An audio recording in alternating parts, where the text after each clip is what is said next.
Tampa and Sarasota were two of Florida's top cities to move to in 2022.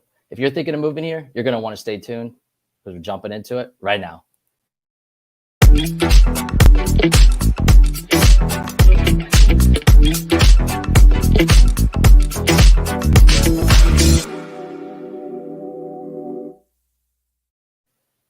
Welcome. If you are new to me and new to my channel, my name is Adam Morjan, and we make videos all about what it's like living in Tampa, Florida, including the top neighborhoods and things to do so that you know what it's like living here. Today, we're joined by Matt Light. He's from Sarasota, and we're going to jump into this video. Matt, go ahead and introduce yourself. Yeah, no, my name is Matt Light. I am a little bit further south than you are, Adam. I'm down here in, beautiful, sunny, also Sarasota. But, I feel like I'm on with a legend right now. The YouTube legend, Adam, right here. But it's really good. I love being able to collaborate with you and then, be able to bring value to people looking at moving to Florida between Tampa and Sarasota. Absolutely. Two great cities. Today, we're going to compare both of them. Matt is from the Sarasota area, and I am born and raised in Tampa. So we're really going to dive in deep. We have a lot of rankings to go through, a few stats, and then we're going to jump into really the reason why people are moving to these areas. We're going to talk about everything from neighborhoods to proximity to things on the map. We're also going to answer any of your questions. So if you do have questions, please leave them in the comment section because we can answer those live. As well as if you have any questions or you're planning on moving here, our numbers will be in the description of the video. So after the video, you can go check that out. You can give us a call, shoot us an email, shoot us a text, because we do want to help you find that next home. So jumping into things, let's talk about U.S. News rankings, okay? I went ahead and pulled this up. Sarasota is ranked number 1. U.S. News ranks cities of the best places to live and whatnot every year, and they rank number 1 in the country. They beat Tampa, right? Let me scroll down. You can go ahead and see that Tampa, where are we at here? I think I passed it. Tampa is ranked 5th, okay? So I started digging a little bit deeper because I'm competitive and I can't just be okay with that. And I pulled up some rankings. Now, if you filter Tampa out by size, let me go ahead and do that for you. Technical difficulties. Sorry about that. All right. So if you filter them out by size,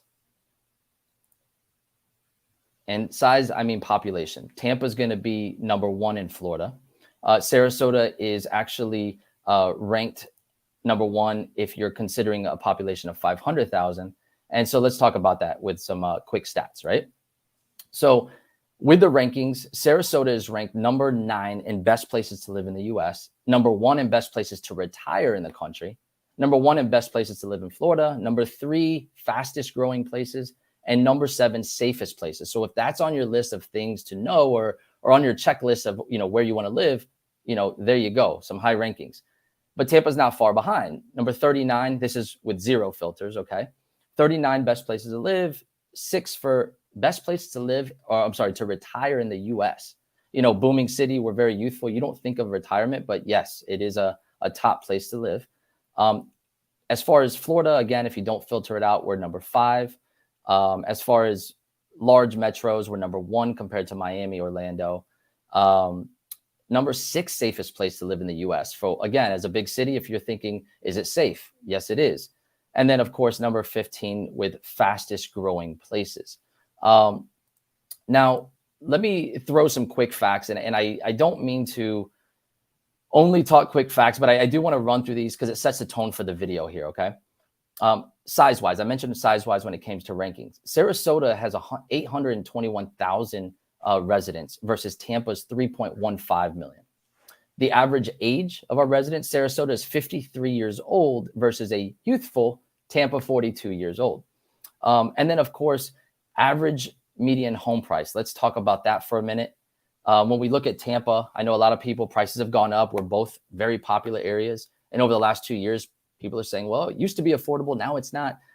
When you're comparing apples to apples, you're looking at Tampa's the 17th largest metro in the country. So when you're comparing apples to other major metros, it's really, it's pretty affordable. It's on par with the national average, if not just above that.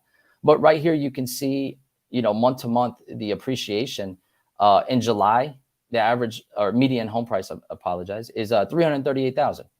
In July of this year, we're looking at 415,000 median home price. Median home price is if you get 100 homes, you got to draw a line on 50, right in the middle, dead center, and that's the average home price. So, you know, Matt, what are you seeing, on your end? Yeah. Let me share my screen with you. So I've got the same, MLS statistics board in those charts, but Sarasota is a little bit different because we've got like the city and we also have the county of Sarasota. And when they pull the data in the MLS, it's pulling from the county. So it's pulling down, south to Northport, really areas that when people think of Sarasota, it's not really Sarasota. So what I do is I have kind of done my own, and I have kind of done a map around what I do when I do my YouTube market updates. This is what I do. So the last couple of months, we have seen it kind of continue to go up. Now I know, hitting a little bit before COVID, our market's up about 70% since, COVID hit. So I'm sure Tampa is very similar to it, but for a single family home, this is excluding condos, our median price is about 594,000 right now. And it'll be interesting to see kind of what happens as we move forward. I know we're going to talk about this later on in this video today about a potential market shift and kind of what your take and my take is on that. Yeah, absolutely. We're going to jump into that because I'm sure there's questions around it. But so I'm glad we laid the groundwork. We talked about the population. We understand now Tampa's a much larger metro versus, Sarasota. Yeah, you guys are massive compared to us. Yeah. So next question is going to be, so what's it like living in Tampa versus Sarasota? It's very different. And we've had these discussions off camera, and it's a learning curve for me because, I've been to Sarasota and you've come to Tampa or some of the areas, but, I'm born and raised here. You're from there. So we have very different views and we can learn from each other. So let's talk a little bit about what's the draw to people living in Sarasota. Talk about the entertainment, the beaches, the nightlife, maybe the vibe there. And it help people understand what it's like living there. And that's this video. I would say, I'll jump in first. I would say, Sarasota, I always tell clients, when they're looking to relocate here, Sarasota is a destination location. It's a get to location. You get to live here. You don't have to live here. You might have to live in the snow in like Detroit, Michigan. Doesn't mean you want to live there, but you have to live there because your work is there, or whatnot. But Sarasota, you get to live here.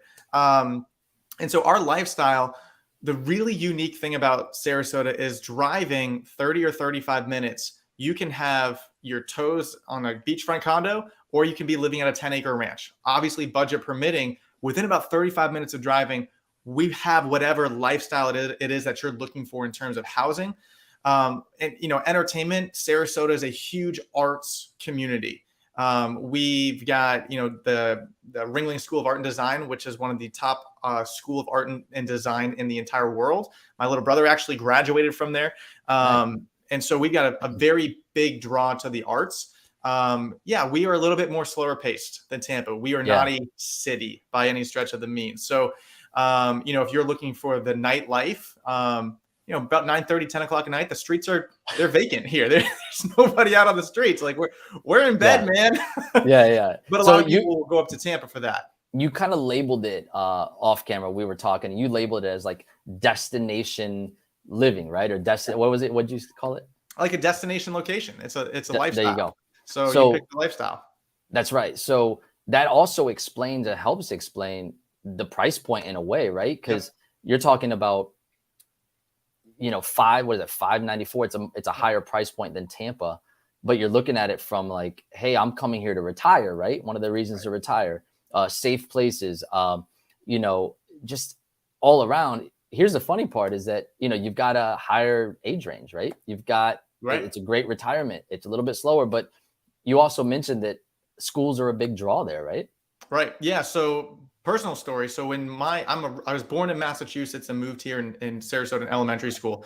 My parents originally bought south down in Cape Coral. They were going to build a house on a canal. But then the schooling was so much better in Sarasota. And I've got two other brothers that they decided, you know what, we're going to move to Sarasota. We don't know a ton about it, but we know the schools are a lot better.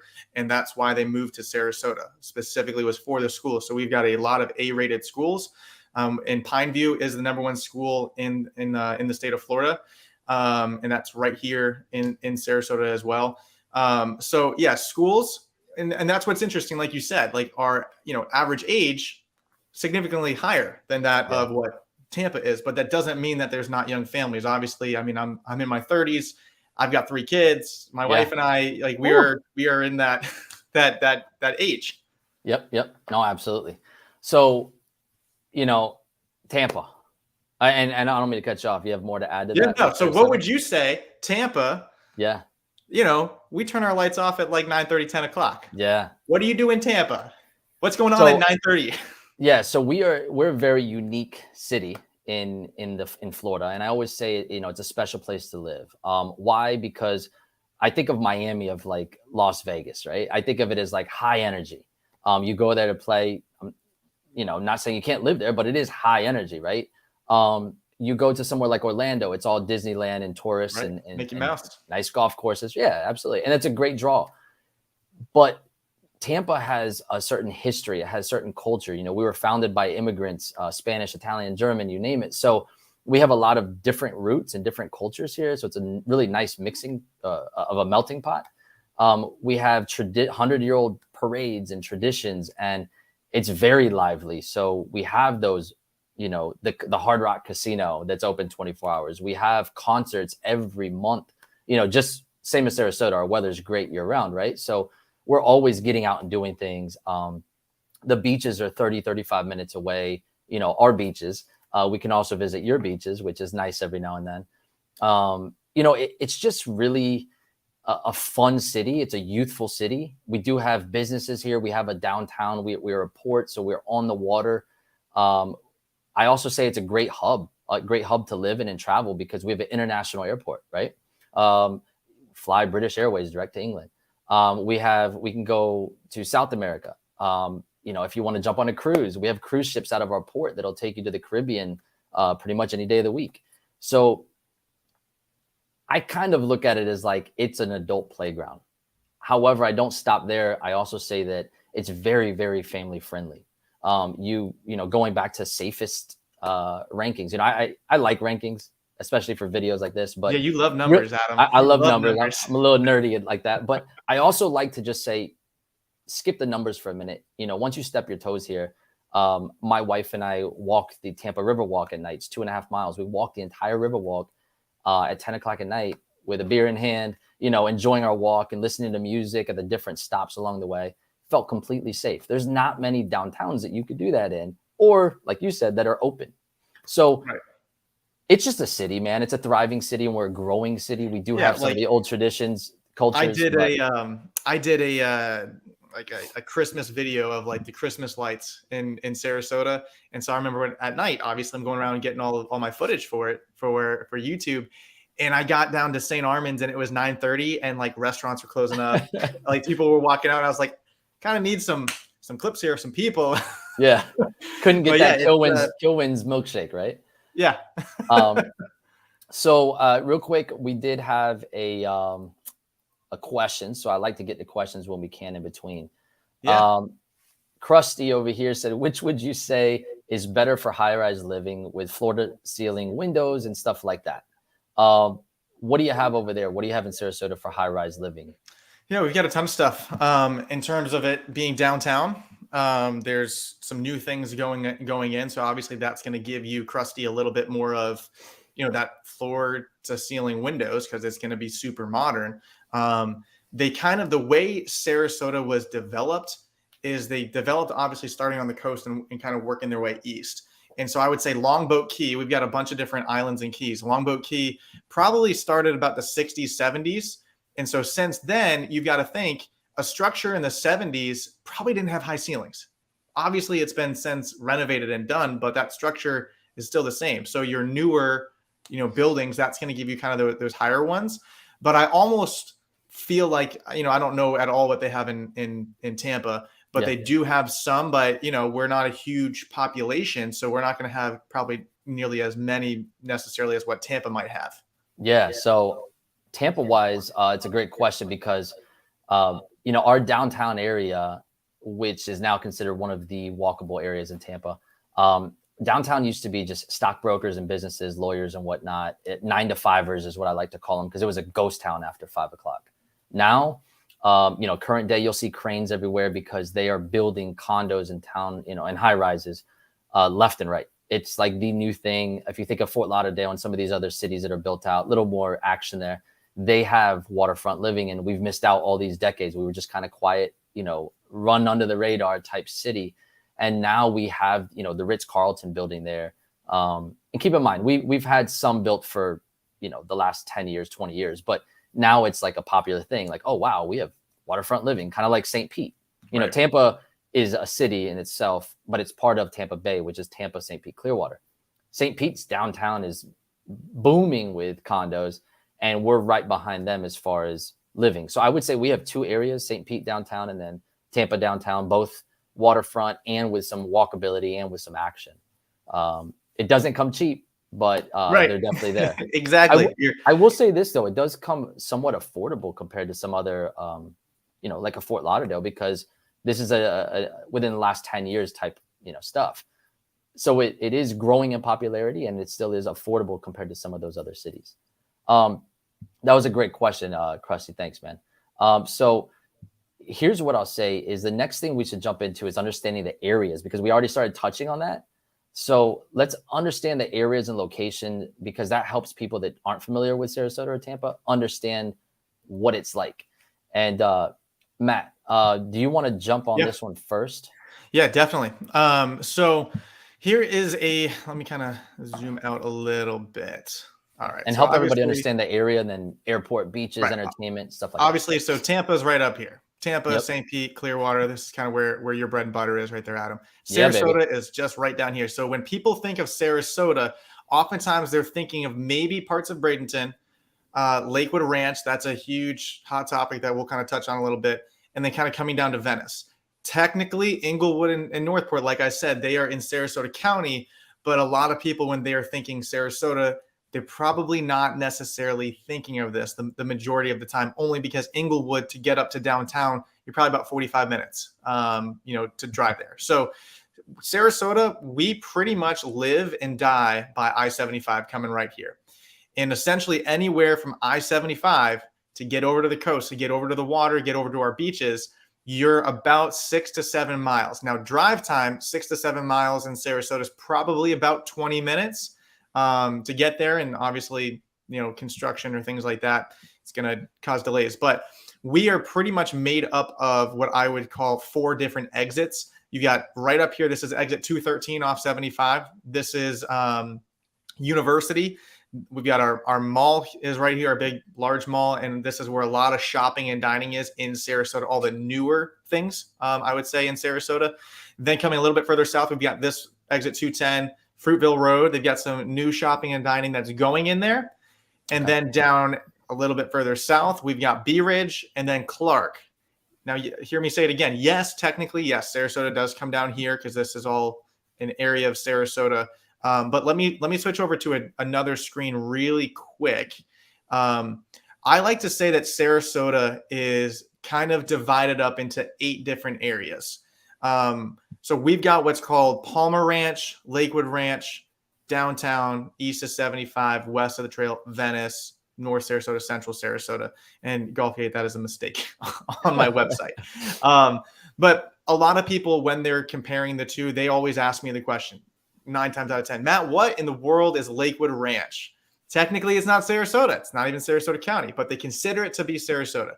So that is going to be anywhere that is off of that's Fruitville, anything off of east of 75 and north of University. This whole up here, this is all this up here. This is all considered to be Lakewood Ranch, which is the #1 multi-generational community in the country, or master plan, community in the country, which is basically a fancy way of saying before they broke ground on it in 1995, they planned out all 36,000 acres of what could be a neighborhood one day or a hospital one day. They just didn't know what, but it was just pre-designed. Then as you come further south, this is Palmer Ranch.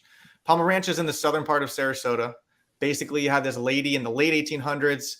She purchased all this land, and this was like at that time, Sarasota is just a fishing village. They didn't even have electricity or running water. And she bought all of this kind of where you see all this green space. And now it's comprised of 42 different neighborhoods, all zoned to A-rated schools. And then everything else in Sarasota, Central Sarasota is going to be here. North Sarasota. Where's your downtown again? Downtown is right over here. Pretty small. Like you could walk it pretty quickly. Yeah. And so did you touch on your beaches? I'm sorry.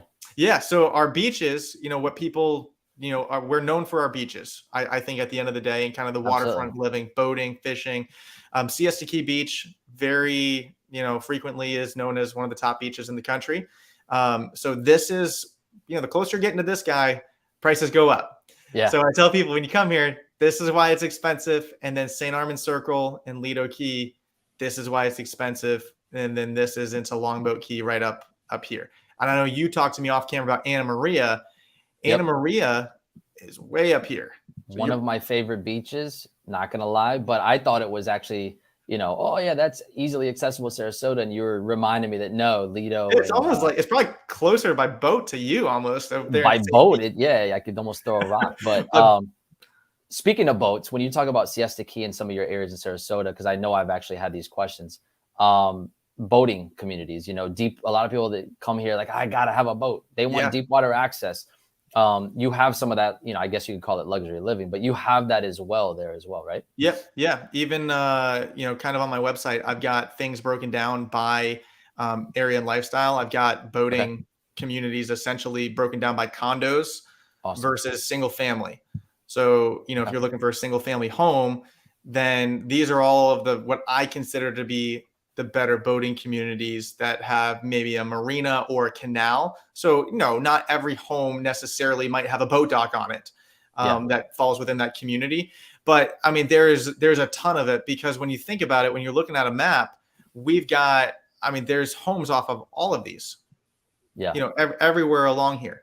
And so they've got things for some of our high rises downtown. You can have deep water boats, so like sailboats, things like that. And go to your marina or whatnot. Yep, right there in the marina or close to the marina. And then off Longboat Key, there's a ton of different boating options. And fishing is great just as it is up in Tampa. It's easy. Yeah. And for people that don't know, that body of water is the Gulf. So it's very calm water, very warm water. Gulf of Mexico. Well, people don't know because the way that, where we're at, but it's the Gulf. So in the summertime, it's 88 degrees when you swim. And I'm so spoiled that like when it's 75 degrees, can't do it. Like I'm not going in it. I'm sorry. My kids, I'm not going in it. Agreed. So, all right. So we've got beaches. We got your downtown waterfront living. I guess the only thing that my question would be, right, like if I'm looking to move to Sarasota is, where's your entertainment? And I know that you said it's very limited. However, there's grocery stores everywhere. There's easy access to malls. Would you say Ellington or where's your mall? Our mall is right up here off University. So right here where it says kind of Nathan Benderson, this is where our big mall is. Yep. I would say in terms of other entertainment things, let me come up to my website, Experience Sarasota. So I've got this kind of broken down arts, parks and trails. So like attractions, these are some of the top attractions. Yeah. So you mentioned a lot of art, a lot of museums. Yeah. There's a lot more than just this, but these are ones to Tampa. Yeah. These are ones that I just thought were, kind of some top attractions that I send to clients who come to visit the area. It kind of gives them a really good sense. So yeah, there's things to do. There's tons of different parks, especially for kids, young families. I mean, I've got 3 toddlers. I've got 2 toddlers and a newborn. So parks, like those are our jam right now. Okay. Yeah. So we do have a ton of those different things. There's not a ton of traffic to get up to them and whatnot, but obviously during season, and I'm sure you experienced this as well, during season for us is January through April, it does get crowded along here. Why? Because this is huge, like rentals, Snowbird. Weekly rentals, daily rentals, all those. Yeah. So this can get traffic and congested where, the cheating way to do it is we've got like an electric bike. We can just park it like right here and then just zip over and now we can go anywhere we want. Now now that you mentioned it on camera, it's going to be flooded with electric bikes. Dude, it already is, because you can, they've got like sunset beach cruises on electric Yeah. bikes that you rent, and they do like wine and everything like that on Siesta Key. Like it's a blast. So real quick, I had a quick question. Which Yeah. place has good hospitals to work in as an RN? Yeah. I mean, I know Tampa definitely has hospitals everywhere. I'm going to assume that. Yeah. Sarasota Sarasota's- Memorial was just ranked in the top 100 in the country. Okay. And so they're a phenomenal hospital. I know Tampa General is a phenomenal hospital. So we do have some very good medical. And obviously, because, I mean, let's call out the elephant in the room here. There are people coming here to retire. Yep. You know, they're not. Yep. So you have specialists too. It's not just hospital. You have specialists like. Absolutely. You know, and obviously there's a big market for that, because Absolutely. they know, like, you know, people in their 60s, 70s, and 80s, they live here. So what is important to them is healthcare. So they're going to put money and funding behind great healthcare, great specialists, because that's what the people want. Yeah. Yeah. See, my wife actually works with the hospital system, but Advent Health, Baycare, USF Medical, Moffitt Center is the cancer center. Their headquarters is in Tampa. Both in Tampa and St. Pete, we have the VA. We have John Hopkins Children's. Yep. I mean, it's just, honestly, it's almost endless. And that's hospitals. We're not talking about emergency rooms or, you know what I mean, walk-in clinics, those kind of things. They're absolutely everywhere. So medical is pretty covered when it comes to Florida, or at least Tampa. And I'm sure Sarasota is very similar to that. Right. Do you have anything else as far as the map that people need to understand about Sarasota? Or if not, I'll jump. I don't think so. If anybody's got a question and they want me to answer, you know, throw it in the comments. Yeah, throw it in the comments. It's pretty. I mean, it's small, but it takes you some time to get around to it. And that's where I always tell people. I'm sure you tell people the same thing when they call you and they're, Adam, I'm thinking about moving to Tampa. Where do I go? Well, here's some things that you want to come and experience, because as you go, life on Longboat Key, drastically different than life on Siesta Key. Siesta Key is going to be a lot more of that Key West vibe to it. Longboat Key, you've got the Longboat Key Country Club. They've got vacation rentals, but it's like a little bit more of a country club vibe to it than saw when I used to go there as a kid, used to go vacation there. I'd always see international. I'd see a lot of international in Longboat. Yeah, I'm sure, like all over Canada, Tampa too. England. Not as much as you think, but yeah. Really? Okay. Yeah. Let's see. I'm just reading a comment here. All right. You said, Krusty said 75 degrees is hot day in the UK. Oh, man. Yeah. That's great weather, man. That's great weather here. All right. So let me jump over to my screen here. So it's funny that you, Matt, thanks for sharing all that information. And you mentioned the beaches. The beaches are a big, big draw to Tampa, to Sarasota. Every year, TripAdvisor ranks the top 25 beaches in the country. And this year, Siesta Key was ranked number 2. That's awesome. So ranked number 2 in the entire country. I'm going to scroll down here and you're going to see Treasure Island. Where are we at? Treasure Island is number 19. That I'm going to show you that in a minute. That's a beach here in Pinellas. And then St. Pete Beach was ranked 22nd. That's probably the furthest down that St. Pete's been ranked in a while, but still in the top 25 in the country. So I'm not going to complain, but I had to do a little bit more digging. And so going back to the beaches, in 2021, St. Pete was actually ranked number 1. Madeira Beach, these are all Tampa Bay beaches. Madeira Beach, number 9, and Treasure Island, number 16. Siesta Key was ranked 17. So again, both of us in the top 25. And then of course, Clearwater to round that out. So we had 5 in 2021, we had 5 beaches in the top 25 in the country. That's amazing. In 2020, Siesta Key was again number 1. And then St. Pete Beach, number 2, with Clearwater, number 5. So we had 3 in the top 25. And in 2019, Clearwater Beach was number 1. St. Pete was 4th and Siesta Key 6th. I think I saw a stat somewhere that said that St. Pete or a Tampa Bay beach was in the top 25 since 2012. So, I mean, we pretty much own it. We own the beaches, man. and we don't pay TripAdvisor too much for that. So understanding the Tampa area or Tampa Bay area, Tampa Bay is made up of 3 major cities: Tampa, St. Pete, and Clearwater. And of course, we always have these, it's broken down into, I call them suburbs. really they're unincorporated areas. They're not cities, but they're big enough practically to have them. Anything like Riverview, Brandon, etc. But Tampa, that's this nice little peninsula right in here. You have your St. Pete area is going to be this area, and then of course Clearwater is up here.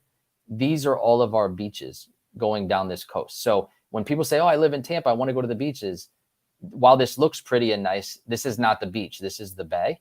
So this is where we go boating. Everybody comes across these 3 bridges to basically go to St. Pete Beach, Clearwater Beach, or anything in between, right? Funny thing, you were in Sarasota, you mentioned 75 going up. 75 is one of our interstates. It goes right up the West Coast here, and it goes right past Wesley Chapel. Believe it or not, I think it goes all the way to Michigan. Also, it turns into 275, which will drop you into downtown Tampa, over to our airport, which is right over here. And then we have the Veterans Expressway, which takes you north. If you live in Tampa, the city of Tampa is only about this big. Outside of that, we have our new construction, which is going to be out here in Odessa, Land O'Lakes, Wesley Chapel, Lutz. Those are our northern suburbs. So And Adam, how Go far ahead, does man. it take you to drive from the city of Tampa to like where those new construction are? Yeah, so I mean, people will argue this all the time, but if you go from Tampa to Wesley Chapel, it's 35 minutes. 35 minutes, no traffic. And then, of course, you got to get to wherever you're going. So add another 5 to 10. But let's just say 35 minutes is safe to go from here to just about any suburb.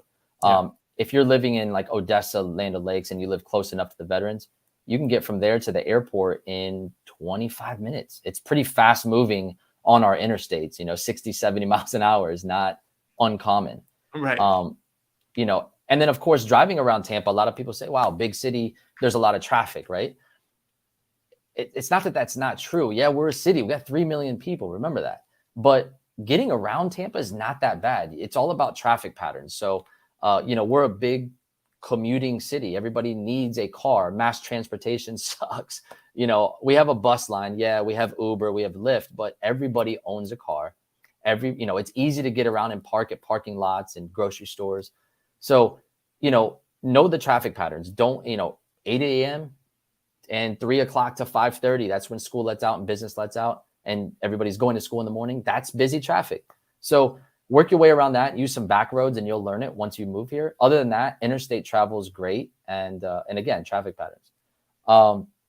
So just knowing it, Tampa, the city, our suburbs are all out here. Southeastern suburbs, Brandon, Riverview, Lithia, Apollo Beach. These are all of our southeastern suburbs, and where people look when they say new construction versus, in the city, it's older. Same thing with St. Pete and Clearwater. There is no new construction, or maybe a small pocket, but for the most part, there's no new construction in St. Pete or Clearwater. That's So with new construction, areas. Adam, because I love new construction. You and I know that. Yeah, I that's love your selling baby. new construction, man. Sure. How far, if you're in a new construction neighborhood, how far to get to a beach? If you want new construction, so let's just talk about if you lived in the city first. If you lived in the city, which is going to be the closest, right? Because you're right here to our bridges. You can get to Clearwater or St. Pete beaches or anything in between in about 35 minutes. From my house, I live right in the middle of the city. I get 35 minutes. If you're up here in Odessa, a lot of people, this is Highway 54. A lot of people like to take it this way to get into, Clearwater Beach, Honeymoon Island, and Clote, that area. Again, that's 40 minutes. Yeah. You can still get over to the beaches in about 45 to 50 minutes.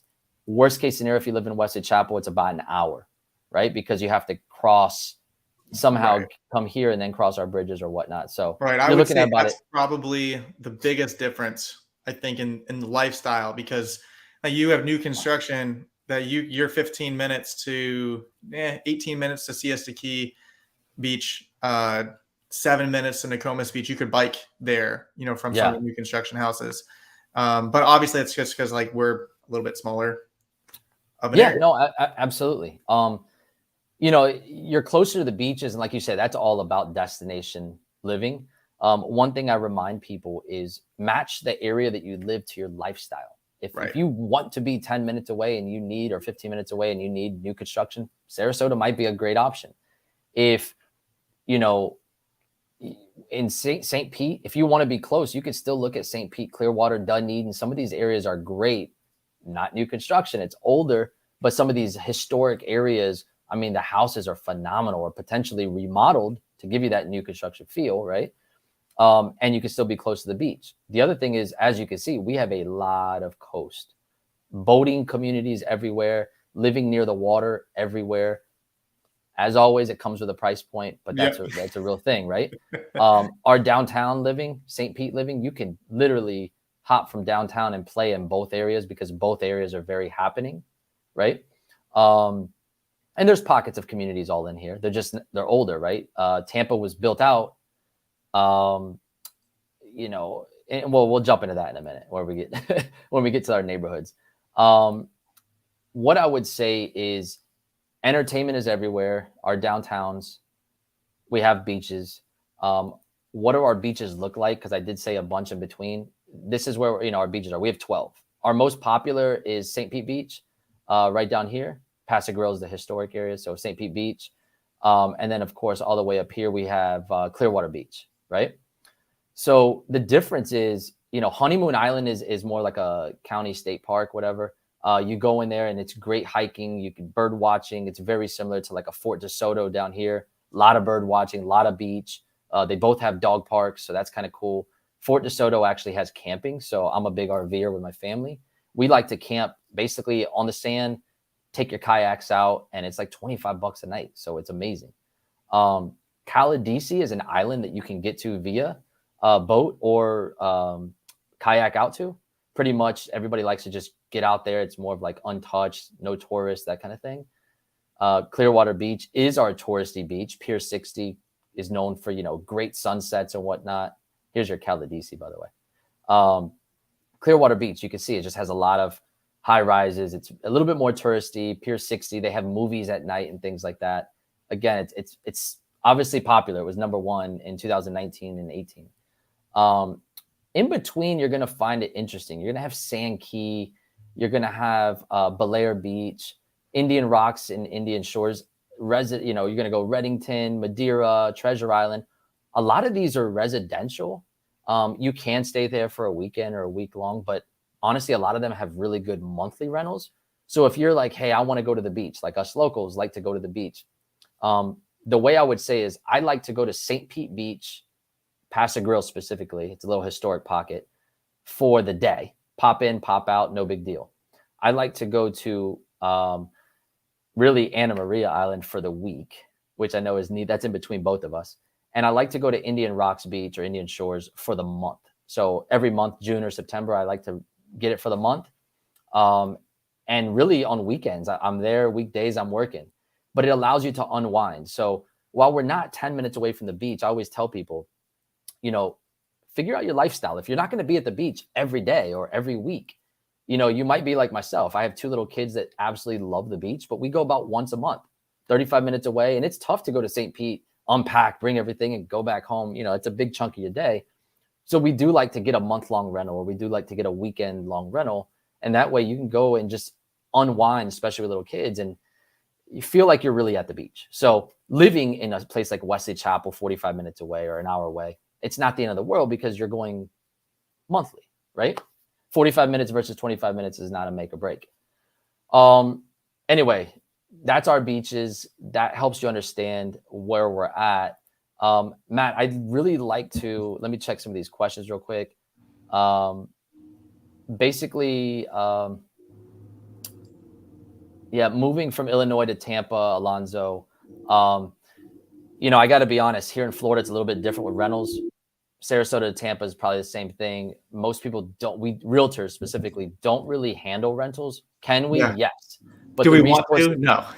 Well, I'll be honest. A decade ago, they stopped paying us. So, I mean, they gave us $50 to find somebody a rental and doesn't pay our gas money. The second thing is, let's just say it was easy and it wasn't about money. They don't really list majority of them in the MLS. We only have about 10% of rentals, if that. So being a resource for finding apartments and finding rentals, it is a little bit tough here. It's kind of the Wild West because there's so many different varieties of being an investor, which is a great thing if you want to be an investor. But, you know, they don't have a central hub for us realtors to just check in, find a rental for you, it really becomes a task. And we're really in the same shoes you are as somebody looking for an apartment. However, I can speak for myself. If you ever have questions, you can email us, and I'm happy to talk to you about areas or things like that. And you can always use my website, and I'm sure Matt as well as a resource for understanding the areas. So with that said, let's jump to talking about the neighborhoods, the juicy part, right? When people want to know where to live. We just talked about, why we're ranked, safety, amazing place to be, blah, blah, blah. The where the beaches are. We talked about the map, where things are in the city. Let's talk a little bit about the neighborhoods, the type of neighborhoods, the housing that you have, maybe some price points. Yeah. Tell me about the city versus suburbs. What's the different new construction, your baby versus resale? What do you have? Yeah, so I'll start with kind of what I think is one of our most popular areas would be Palmer Ranch. I'm just clicking over on my website. So sure, man. They've got about 42 different neighborhoods. You can see them all on the right side of my screen right here, making up what Palmer Ranch is. You've got some like townhome condos into obviously large single family homes. Every single community, almost every community is a gated community. So yes, there's an HOA with everything. It's not an area of Sarasota where you're not going to have an HOA. But just kind of jumping into some of them, like Esplanade on Palmer Ranch is one of our newer communities. They're not selling anymore, but you can kind of see the average price right now for the 3 on the market is 1.2 million. What they have in here, like they've got a Bahama tiki bar restaurant at the pool. They serve you drinks at the pool. It's that kind of destination lifestyle living. What size is that $1.2 million house? That 1.2 is 3,100 square feet.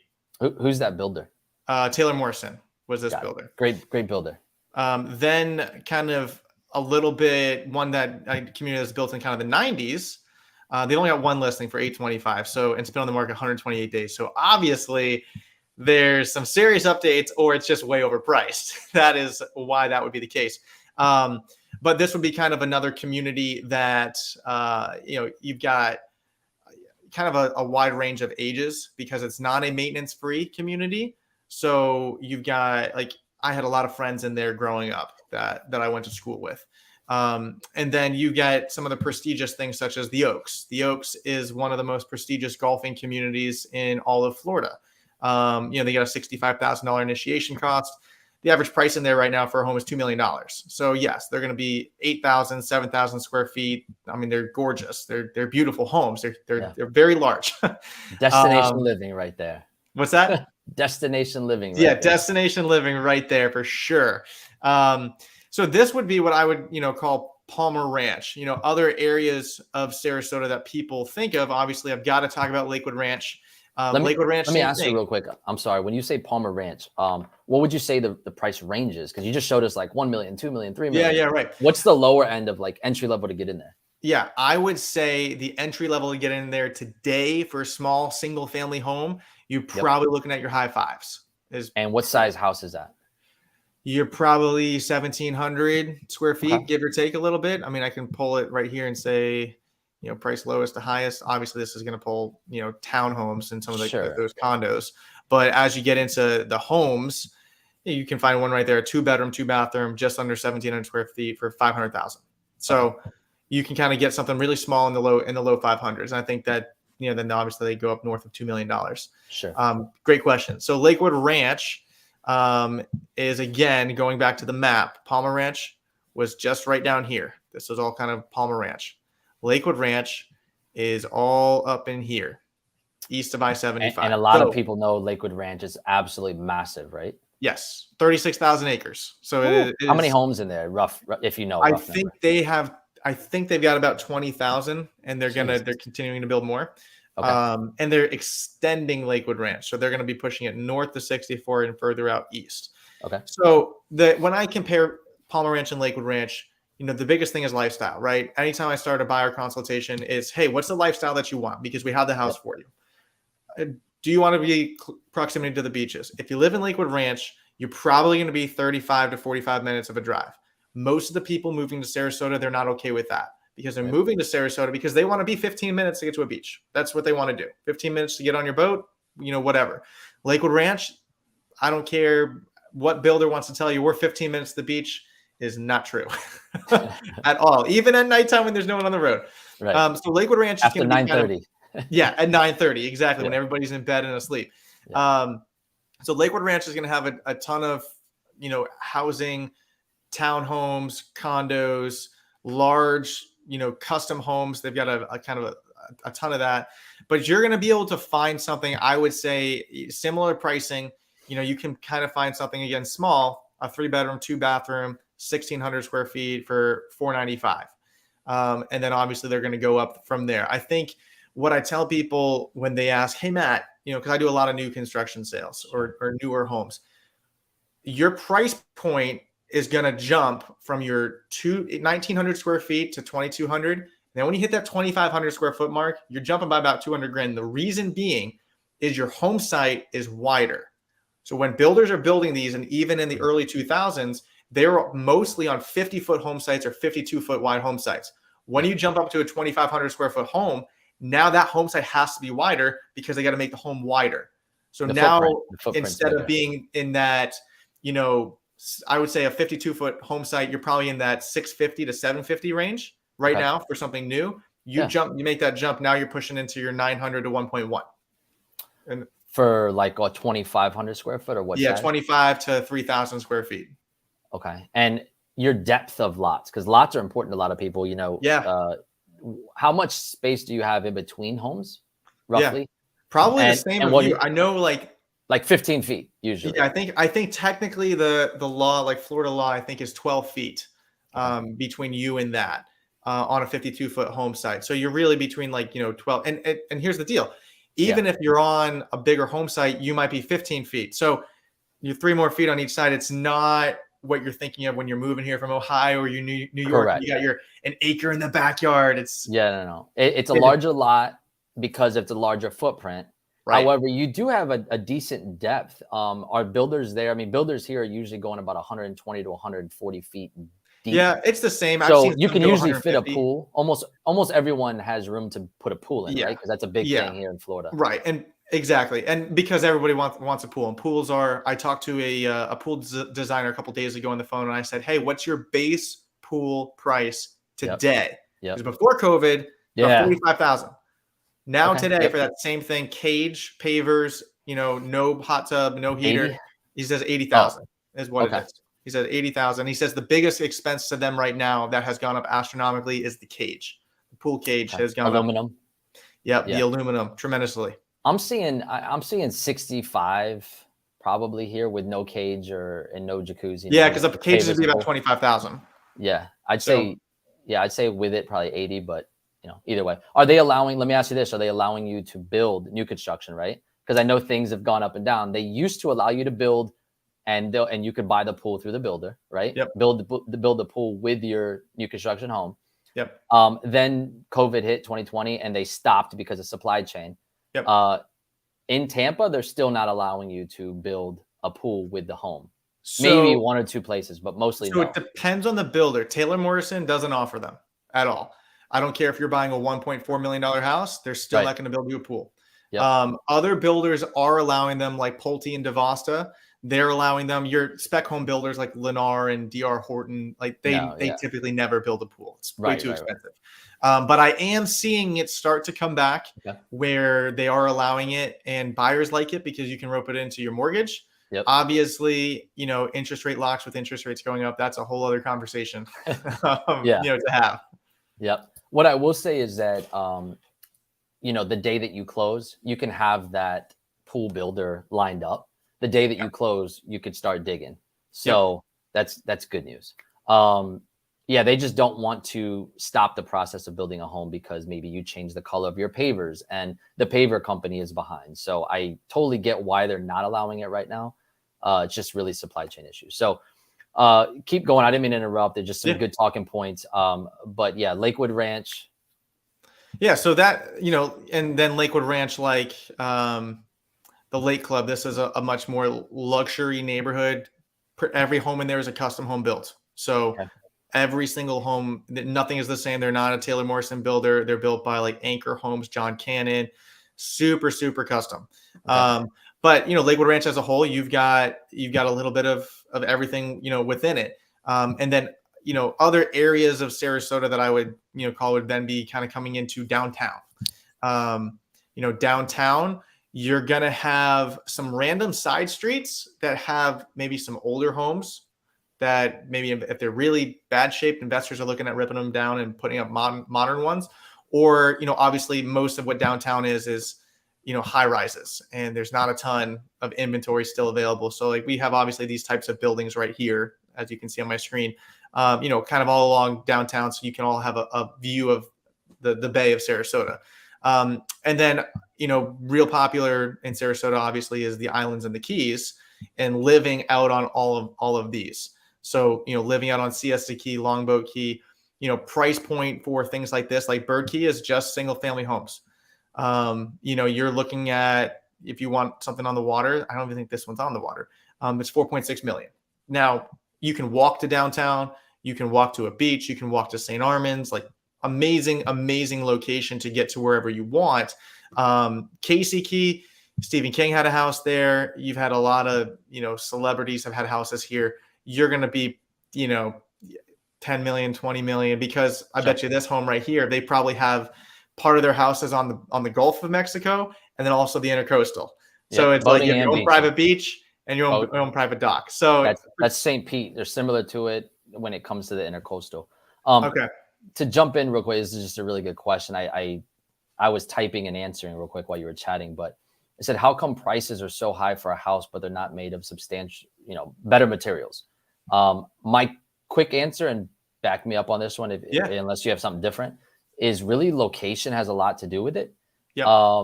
Whether it be destination living, Sarasota, an area that you want to be, or if you're in Tampa, then a lot of it is A, location, or B, it's just popular. And across the board for both of us, supply and demand, our supply is still very low historically, under 2 months for sure.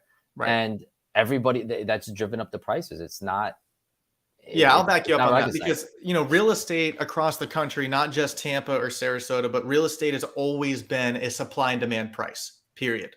And so don't get too deep, because we still have that shifting conversation. Right. But as we don't have inventory, then pricing is going to go up, just at the end of the day. But in terms of your question on materials, so some of you are more custom home builders that are truly custom. A lot of times their build is going to take 2 years, and the reason being is they may only use the exact same tile guy for all of their houses. So when you go into one of their houses, it's the exact same level of craftsmanship, quality behind it, where your spec builders, or they're building more like Taylor Morrison, DeVasta, MI Homes, Neil, they all use the same garage door company. Yep. They all use the same. Same subcontractors. Right. And subcontractors at the end of the day. So drywall is drywall. And I think what you hit the nail on the head there, Adam, is, location, proximity, and lifestyle. If you want to go live in the middle of the state of Florida and there's nothing around you, you're going to build a beautiful house. It's going to be dirt cheap. Well, you just showed her Palmer Ranch. Looks like it's closer to the beaches, etc. Like Siesta Key, then it goes Palmer Ranch, then it goes Lakewood. And not to diminish Lakewood Ranch, I'm sure they've got $1 million homes all day. Right. But look at the location right there. It will tell some of the story. So anyway, and if anybody along the way still has any questions, please drop them in the comments, because we can answer as we go here. Do you have anything else to add as far as some of the neighborhoods or type of homes? Because if not, I'll let you jump in. Islands and Keys, waterfront, lifestyle, and then we've kind of got kind of those little suburb like type things around it. Okay. So basically, from what I saw, you have new construction basically starting around that Palmer Ranch and then start working its way out, right? Yeah, so we've got. So you start at the beaches and then work your way out. Is that right? There's so new construction on the beaches. It's going to be you bought a lot and you're building a house. It's not like a neighborhood and someone's building it. Okay. But you've got like a pretty large neighborhood coming in right here, just over 900 homes. Okay. Then right out here you've got Sky Ranch, going to be close to 2,000 homes. So most of the new construction is gonna tend to be a little bit east of I-75, because that's where the land is. So that's where the land is to build on. Right. But there are dozens of neighborhoods. And obviously I will tell you this, because people call me all the time wanting new construction. Let me zoom out a little bit. The closer you are to Sarasota, and downtown Sarasota and Siesta Key, the more expensive it is. Yep. If you call me and you say, hey, man, I'm looking for something new construction, 400,000, it does not exist around here. You're not going to find it. You're going to have to push way up here north of Lakewood Ranch to the Parish, Ellenton area, or you're going to have to go way, way south down over here. So you're not going to be, you're going to be 45 minutes to an hour to get to Sarasota. So that's why I wouldn't really consider it new construction in Sarasota, because an hour drive to me isn't close. It sounds a little bit like Tampa in a way, right? Because in Tampa, we start downtown as a nucleus, and then we start to, there's no land south of it, it's the water. So we start to work our way outside as far as new construction. It sounds like you're downtown. Yeah, you still have some new construction around it, but you start to work your way out. And that's really the nucleus. Your nucleus is downtown, Siesta Key, et cetera. And you work your way out. Yep, this is all of our bread and butter. Cool. So that's very good comparison there. All right, I'm going to take over the reins here. Talking about some of Tampa's communities, I'm glad I just talked about, the city center and then working its way out for new construction, because all of our new construction is 35 minutes outside of the city, which is great for some people, because a lot of people moving here, they don't want to live in the city. They're used to living outside of Chicago or New York or wherever they're coming from. One of our popular communities in Wesley Chapel is, which Wesley Chapel is one of our suburbs to the north, is Metro Places is the designer or the developer, and they're building these lagoon communities, crystal lagoon communities, right? So Epperson, for example, this is Epperson, which was the first in the country built in Wesley Chapel, 35 minutes north of downtown. That's a pool. It's called the Crystal Lagoon, but it's basically a 7.5 acre pool. These are replacing golf courses. In Florida, we had golf courses in the middle of communities. Now they're making these lagoons. They found it was more affordable to build compared to a golf course. And the Metro Places they're popping up everywhere.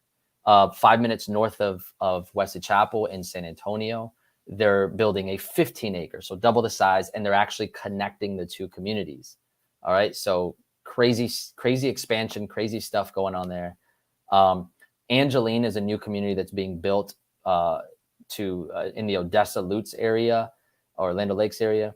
That one is kind of like the attraction. There's Moffitt Cancer Center is building a new hospital there, and then they're going to build that community around it. But it was kind of funny, Matt, while I'm looking up this information, these three are in Pasco County, which is north of Tampa. South Shore Bay is already built. That's in Waimama area. But you've got one coming your way, kind of. Sierra, have you heard of that one yet? I think I've heard of it, but I don't know anything about it. So, obviously Manatee County, that can go super far north. So I don't know exactly where that is. Yeah, it says coming 2023. So you might need to check that out. I'm sure they haven't even broke ground as far as the lagoon goes, but definitely check that out, because you might have one somewhere in your area. So I figured I'd show you that. But what I like about Metro Places is they're bringing a new type of community. They're bringing more of like what they call a connected or innovative community. They have this lagoon, which is new, and it's really cool because you can paddleboard, you can just hang out by the beach for somebody that doesn't have a beach nearby, or maybe you want that beach, but you don't want to always go to the beach. That's kind of in your backyard is a pretty cool community pool to have. They have innovative stuff though. They have like ultra-fi Wi-Fi. Let me show you what that is. Ultra-fi Wi-Fi is basically Wi-Fi for the neighborhood, not just your house. So you mentioned HOAs or CDDs before, that a lot of our new construction communities have those.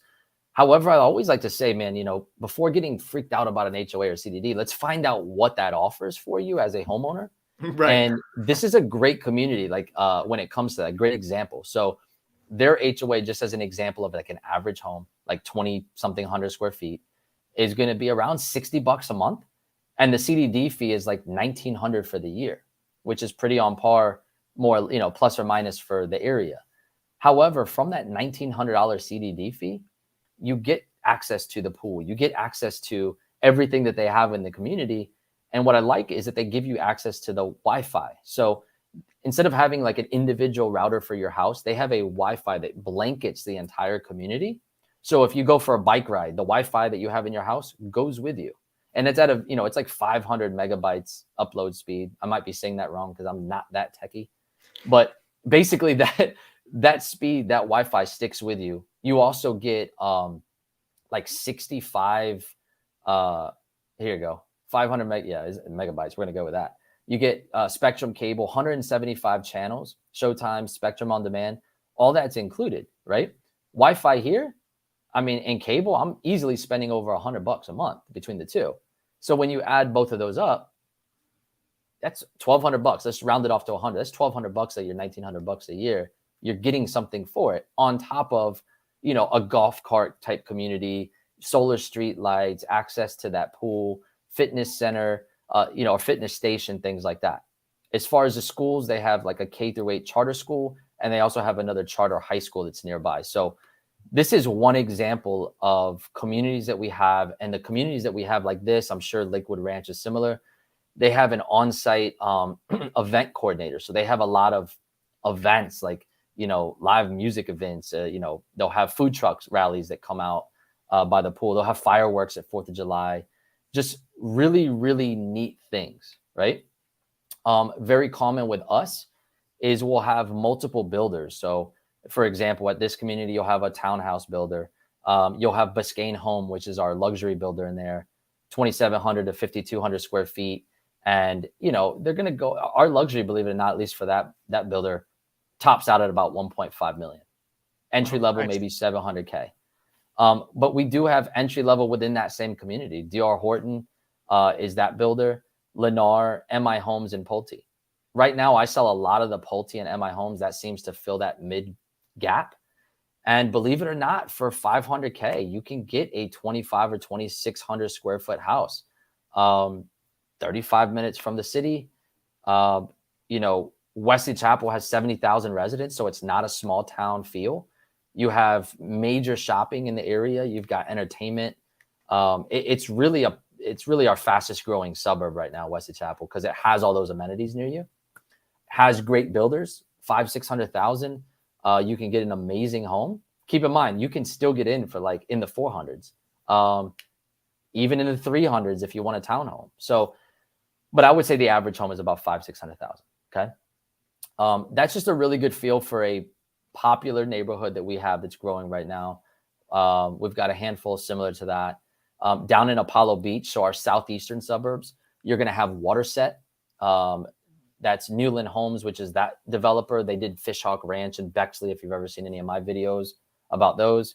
The quality you're going to have, again, you're going to have Homes by West Bay building homes from about 500 to, 1.2, 1.3 million. You got to have your pool, right? This is what you can expect on a, $800 to $1.2 million house. This is an interior you can expect. Really nice flooring. You got some custom features in the ceiling there. Your custom hood. That is a gas community, so you'll have that as well. What else? That's, it's pretty standard Florida looking home, right? They have plus or minus. They have different elevations, but really nice interiors for the quality that you can get. So I always say there's so many communities here. It's such a large area, that you have to reach out to a realtor to help you guide you through the areas. There's so much to know. When you go back to the map, I want to talk to you about some of the smaller pockets. This is just two examples, two of maybe 100 examples of new construction. And I will tell you, if you're talking about new construction, Matt can attest because he loves new construction. Reach out to the realtor, because I've had a lot of times these new builders, the rules are changing. If you walk in there without one of us, they may not allow you to use a realtor. So definitely reach out to us. Let us give you an updated inventory list. You can order that almost practically right from Matt's website for Sarasota. We can do the same thing. Our team can help you get that inventory list up to date. We have half of the realtors for the builders numbers, cell phone numbers in our pocket. So we can call them, get you the updated list, and then send you on your way or show you around. And that way you could be represented, right? And we can tell you all the tips and tricks with new construction. As far as the older communities, a lot of people like to live in the suburbs. Me, I'm from Tampa. A lot of the locals here, we like to live in the city. So, what can you expect in the city? Well, you can expect 1960s, 70s, 80s homes, sometimes 100-year-old homes, these bungalows. So, right now, this is our downtown area, and this is our South Tampa. This is luxury living. It's the affluent epicenter of the city. Old money Tampa. New money wants to be there, but this is Bayshore. That's just like high end living. You have High Park, the High Park area, Palmacia. These are all just really, really nice areas. Top rated schools, Plant High School. You're going to have $1 million homes. Davis Island, one of my favorites. Like he mentioned, Siesta Key has that certain Key West relaxed vibe. It just has a really cool vibe. Okay. Golf cart community, no street lights on the entire island. Right here, you're going to get into Harbor Island. And then of course our Channelside district in downtown. Again, that's a hot spot right now with condo living. Center of Tampa. I mean, we have our Raymond James Stadium, good old Tom Brady in the Bucks playing right there. The Tampa Bay Lightning playing in downtown at the Amalie Arena. We have concerts at all these venues. So everything from the Rolling Stones to your good old Justin Bieber, Matt's favorite. Coming up the river here, we have our historic district with the Heights. And, guys, I haven't even crossed the bridge and gotten into downtown St. Pete, those historic areas. So by all means, jump onto my channel and watch those videos because it's just stunning, man. Some of this living that we have here, whether it's boating communities, beach living, it's just the variety is endless, historic areas, just that really relaxed beach living where you'd be surprised at what you can find at the beaches with like a 1-bedroom condo for a couple $100,000 all the way up to, 20 something million dollars. So price points, don't let it scare you too much. I mean, you have to be realistic with yourself. We are a hot spot right now. 2022 Zillow said Tampa's #1 hot spot for people moving. So you can't ignore that. Sarasota, same thing. We're in Florida and tons of people are moving here. So as far as communities, reach out to us and either of us are happy to dive into the areas and match a place with your lifestyle. But moving on from this, there's so much to talk through, really trying to just knock it out for everybody. I quickly want to talk about the job market, what that looks like. And then of course, dare I say the shifting market right now, which will practically be the same for both of us. But, Matt, what do you got for the job market? What does Sarasota look like when people move there? And if they ask you, hey, what's the jobs look like? What do you got? Yeah, I tell them we're on vacation, man. Pretty much. Talk to Adam. Pretty much. Destination living, right? I mean, it's not a metro. Sarasota is not a metropolitan city. So I remember when I had graduated UCF in Orlando, I interviewed for jobs in Tampa, not in Sarasota, because they're not hiring. There's no entry level positions in Sarasota. It's not, it's just not what it is. It's not that type of a market. Right. Those types of markets, you're looking at cities like Tampa, Miami, Orlando, Jacksonville, things like that. But Sarasota, we live and die on tourism. That is, I think, what our #1 thing is. There's lots of vacation rentals here, lots of mom and pop shops here that you would think when you're coming to a small beach town. So I think that's more or less, it's not a very big answer because there's not so a ton of things in comparison. Majority of people that live there are going to be retired, remote workers. Yep. Picking a destination, right? Right. Possibly self-employed entrepreneurs or whatnot. Yep. I know there's areas outside of Palmer Ranch and things like that. Let's say the average Joe, let's say good old Adam wants to live there. Yeah. And I want to work in the service industry because people need those jobs too. Do they live in Sarasota? Do they commute to Sarasota? What does that look like? Like, let's say you're a good old bartender. What about them? Yeah. So that's going to be interesting moving forward because of how expensive Sarasota has gotten the last 2 years. Yeah. Previous to the last 2 years, they probably rented an apartment here in Sarasota or, had a house and had roommates. That was probably more or less like that. But as our price points has gone up so high, you're going to find it hard for, policemen, firefighters, teachers being able to afford things close to within downtown or the city, of Sarasota, just because of how expensive things have gotten. Okay. So fair enough. So that you can find something. It just probably won't be. Yeah, I mean, here's the deal. Like the entry level price point in Sarasota, if you want to hit something at 300 to 400,000, you're looking at something built in the 70s or 80s. Yep. And anything built in Sarasota in the 70s and 80s probably has cast iron pipes. So you're going to want to You want to know that? Trust me. Yeah. Not copper. No, a lot of them were cast iron, and then the problem is cast iron is good for like 40 to 45 years. Yeah, and it yeah. collapses. Yep. And we're at that 45, 50 year mark, so I it still understand. hasn't been fixed. You might be in for an expensive treat. Yeah. But you're looking at something small, like in central Sarasota. You're looking at maybe 1,200 square feet, 1,300 square feet, because that's what was built in the 70s and 80s. Absolutely. And so that's what you're going to be able to buy and afford. And if you're sitting here thinking 2019 and, oh man, that's a ripoff. Well, yeah, compared to 2019, of course, like the entry level price point, that was like $180,000 house. Yeah. Not anymore. Yeah. Yeah. No, I mean, we have a lot of those smaller homes spread out through Tampa because, again, it was built with immigrants and it was built with blue collar workers. So we have a lot of those smaller homes, 12 to 1,800 square foot sprinkled throughout the city. Some in great areas, some not so great areas, but the workers, which were the residents, had to live somewhere, and that started in the middle of the city and then worked its way out. I will say what's funny, not to get off the job market conversation, but a lot of people moving here, I've had some people say, "Oh, I'm looking for that 8,000 square foot house." Like, whoa, and they have a basement also, right? They're coming from Maryland or whatnot. Yeah, right. And I'm like, man, our average house is like 2,500 to 3,500 square feet. Average, right? Typically, that's an average good family 4-bedroom, 5-bedroom house. Do we have 6,000, 8,000 square feet house? Yes, but builders are really here in Tampa. They're building up to that 3,500 square feet is really good average, as like the average, Pulte Homes by West Bay. And then outside of that, you'll start getting some that are building 4,000, 5,000, like Taylor Morrison. But I think the reason part of that is, Adam, that people moving from up north, you're inside 6-7 months out of the year. You're inside for an entire season. And right. Here, we don't need coat closets and we're outside the whole time. So I agree with you. Right. Anyway, job market in Tampa is booming. Yes, we're a service industry. We're a hospitality industry. We're tourism because we have ports and all that.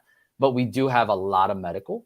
As I mentioned before, we have tons of hospitals and the medical sector is booming here.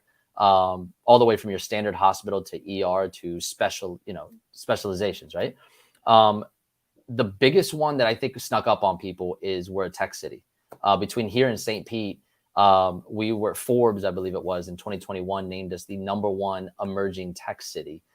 So we are getting a lot of people remote working, in IT, software engineering, things like that. So tech is on the map here, which is crazy to me, as coming from a little quiet city. So tech, medical, a lot of professionals. We know Raymond James has their headquarters downtown. Publix has their headquarters here in Lakeland. What else? Home Shopping Network downtown. We actually have, I think it's like 5 to 7 Forbes or top 500 Fortune companies here. So with their headquarters here. So we do have a lot of people employing. The other thing is we have the MacDill Air Force Base down in South Tampa. So that employs, thousands and thousands of people. So between the 3, 4, 5 different options or sectors that you have, there's a lot of jobs here and it's still on the up and up. We're guilty for probably not having the biggest income, across the board. However, we also don't have state income tax. And that number is starting to rise a little bit, with the type of jobs like tech and things like that are coming here. So, the average cost of living is going up. But the affordability is there as well as incomes start to go up. Man, that's just going to take us in probably one of our last topics here, unless anybody has questions, is the market update. People are constantly asking us for our crystal balls. Yeah, my crystal ball is usually a little bit cloudy because it's such broken. It's in the shop. I'll tell you when it's not broken. I shake that 8. I refer to the 8 ball. Are we doing good? Yes. But no, seriously, usually we can see a good 6 months out. After that, it's a little bit cloudy still with election coming up. Politics always, jumping there, putting their head into things. But what are you seeing, Matt? Where are you seeing your prices in Sarasota? Where are you seeing your inventory? Where do you think things are going? I'm not going to hold you to it, but so we're in the thick of it. So we're a pretty good resource. You're going to see inventory in Sarasota. It's going to be very skewed data next quarter. The reason being is because of new construction.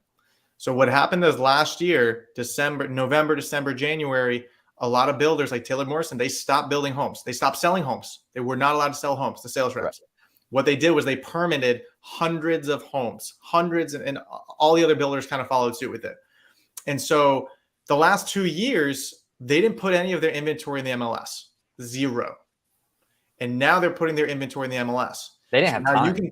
It's a lot. Put in the MLS. Now you can jump in there and you can see, oh, hey, there's 60 homes that are going to be for sale in this community. They're shown in the MLS. Well, guess what? That number, days on market because they're under construction. Oh, it's been on the market for 100 days or 200 days because they're building it. Oh, great. The average days on market is now so much longer. Well, it's because the builders are going to, right, they're going to skew that data. So I think that's one.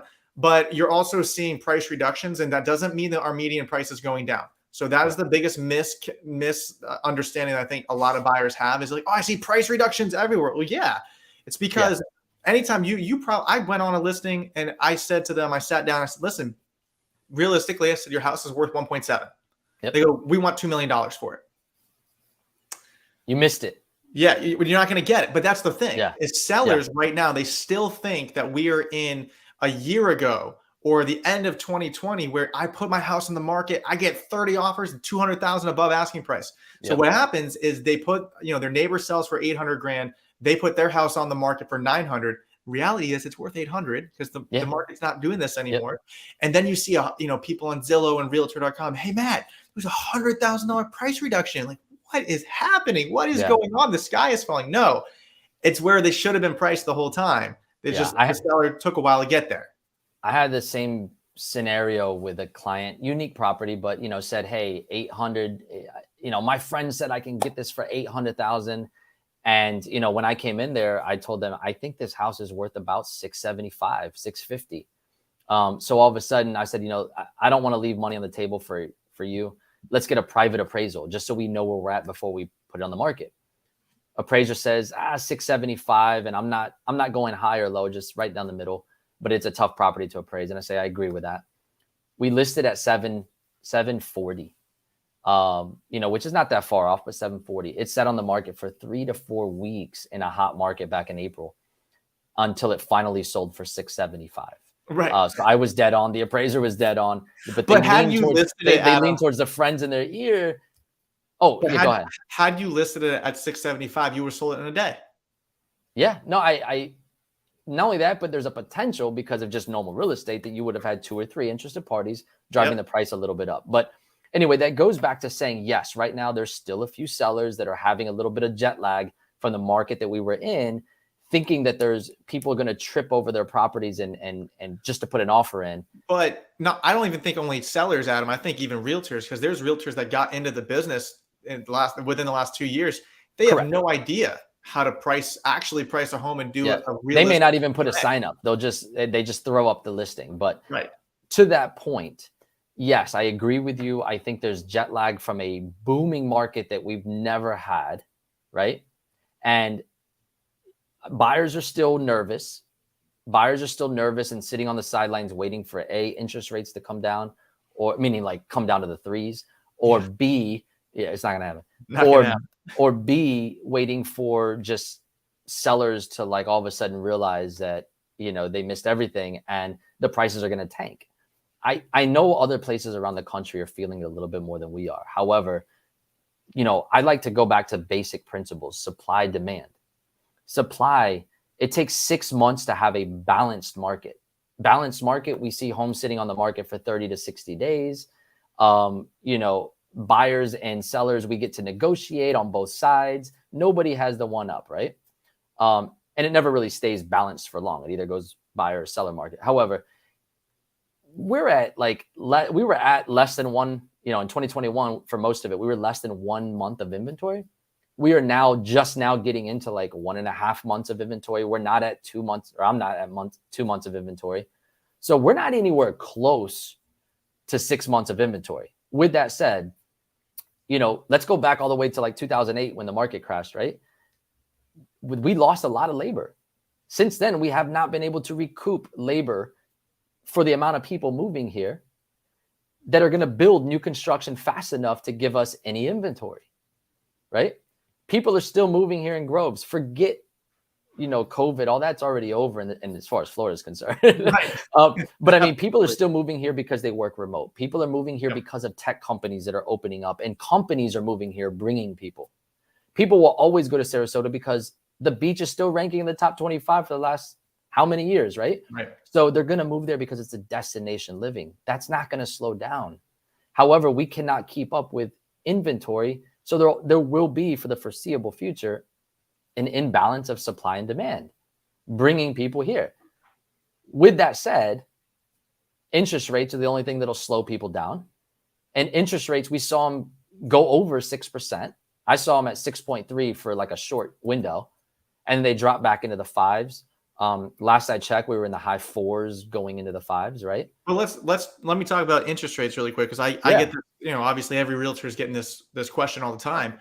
Yeah. When you go back in like our history in the 70s into the 1980, 81, when there were 16% interest rates to buy a house, not one year did the median price go down, not once.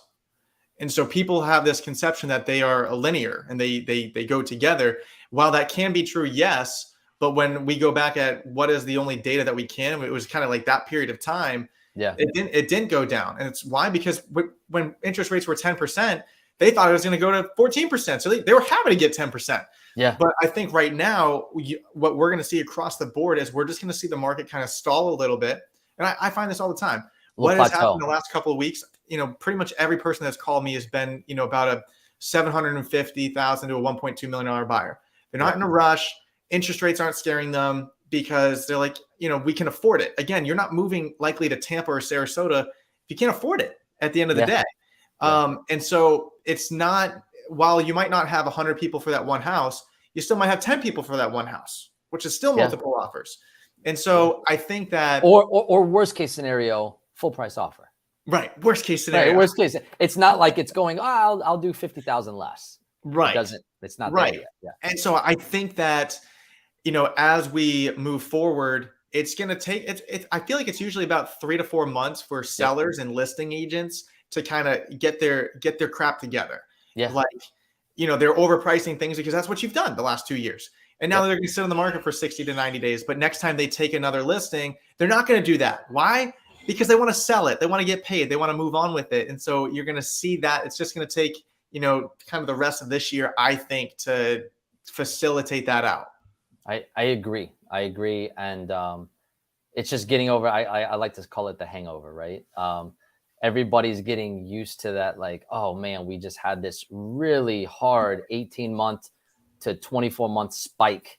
Right. And now we're really coming back down. However, the funny part is that we're coming back down as far as like, just kind of like, okay, now we can predict. Now we can see where things are. We adjusted to the spike and now we're adjusting back down to more of like pre-COVID times, right? Where things are still hot. Things are still solid. It's not crashing. It's a great place to live, And at the end of the day, I like to remind my buyers who are like, hey, I'm moving. Some people, the end of the world's coming, the crash, it's going to crash, blah, blah, blah. I don't know. It could. I don't know. Don't have a crystal ball.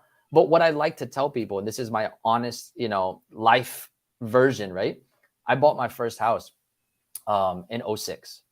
So I bought in 06 and the market crashed hard in 08. The biggest crash in history, right? Like 40% was my specific house. Within, I think it was 18 months, we gained back 20% of that 40%. Like it came back. So now I'm only down 20%, right? I had a really nice house to live in. I had a 3-bedroom, 2-bath that covered all my needs. I actually got a roommate. I didn't need it, but I got a roommate. And long story short was it took me 8 years that I had a nice house. It fit all of my needs, location, size, and everything else for 8 years. I sold it and made a $25,000 profit and never paid rent to anybody else. So what I tell people is that's the worst crash, by the way, that we've ever had, right? Pick a house. If you're looking to buy a house with an intention to move in 2 years, you might want to rethink things. You might want a different plan. But if you want to move here and it's really a city that you love and you're going to move to Tampa or Sarasota, if you've got 6, 8, 10 years that you're going to be in this house, if the market, something, happens, a big old hiccup and it comes back 20, 30%, worst case scenario, right? you're going to be all right in 8 to 10 years because that's what history has taught us. You're going to have a house over your head, right? So going into it, expect that it's a nice house to live in. It fits your family's needs to grow into, and you will be good. That's what I mean. That's my honest, best advice I have for my clients. Right. When it comes to like, should I buy now? Should I wait till next year? If you're already moving here, you're just trying to time it perfectly. It's really hard to time something perfectly because I had the same people telling me the same thing in 2020, in 2021. And guess what? They waited, and now look how much more it is, or look how much worse of a scenario it is compared to if you would have bought 18 months ago. We don't know what the next year is. I don't think it's going to fly up another 20% because then we might be in trouble. But I also don't feel that it's going to drop 20. So, find the location, use the realtor, find the location, find the good house that fits your family's needs, and on and on. And that's really the important part, at least from my end. Do you see it from a different angle? I'm okay with some opposition. I think you're spot on. I think you're spot on with that. Yeah, I mean, ultimately it's a supply and demand price. That's what real estate is. And so what COVID did, at least in Sarasota, before COVID, we had about 2 million people that went into our airport every year. Now we have 4 million.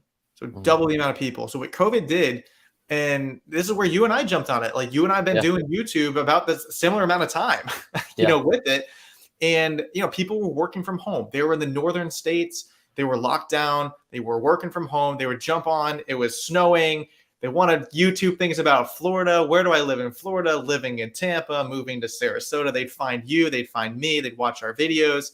And it kind of put Sarasota on the map is what it did. Because a lot of times people, they didn't really hear of Sarasota. Everyone's heard of Tampa. You've heard of Tampa. They do, but they fly into Tampa to go to St. Pete beaches. Nobody's ever from out of state has been like, hey, where do I live in Tampa? I mean, relocation's a thing, but usually for a job. Now it's right. Now it's I work remote, or I have the option of I never really thought about the option of living somewhere of my choice. Yeah. I've literally had people say, I live in the metro or the suburbs of Chicago or Maryland or whatever. And I've always had to work because I felt I was stuck, but they never looked outside of that. And they always said, I'd love to live in Florida. As soon as it just popped in, the switch went off. I am going to look at where I can move. That's why people are moving to Phoenix, Austin, Tampa, you name it. It's kind of that sun belt. It's I want to be warm. I don't want to go. How many times have you heard, I don't want to go through another winter, all the time. Yeah. And it may not just be winter. It could be in the middle of nowhere. I've heard that too. I have a population of 300. I want to meet somebody. That's, there's a lot of different reasons. I think the switch went off of, wow, I can choose where I want to live. Yeah. I'm going to look at these two cities. So if you fall into that category of one of those people that want to choose where they live and want to, really explore the Tampa area or the Sarasota area, please reach out to myself or Matt, because he's an expert with Sarasota, and we both have channels full of content. So please head back to both of our channels, check it out. Look at all the videos about the neighborhoods that we talked about, the reasons to live there, the things to do, the beaches. We've pretty much covered it all. And both of our contacts will be in the description of the video, so you can call either of us or email us. And Matt, do you have anything else to add to that? No, that's it, man. Thanks for having me on. Really appreciate it. Absolutely. Until that next video, we will catch you later.